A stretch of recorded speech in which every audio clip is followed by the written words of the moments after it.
এই যে তাহলে একবার বলবি চালাই জীবন চালু। আস্তে আস্তে আস্তে আস্তে শোয়া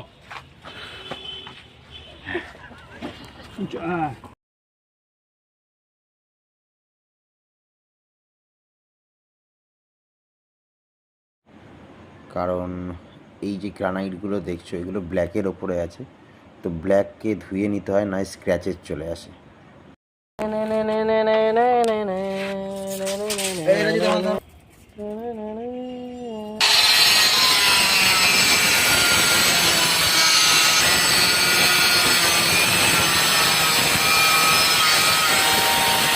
তোমাদের মনে কোশ্চেন আসতেই পারে আমি কেন কাটছিলাম, যেহেতু অ্যাজ এ সেলস ওখানে কাজ করি, তো কারণ এটা আমার ভালো লেগেছে আমার কাটাটা শিখতে, তো সবাইকে দেখতে কাটতে পারে, তাই জন্য আমি একবার শিখে নিলাম জিনিসটা, সব কিছুই শিখেছি, এটাও শিখতে কোনো আপত্তি ছিল না, তাই শিখে নিয়েছি।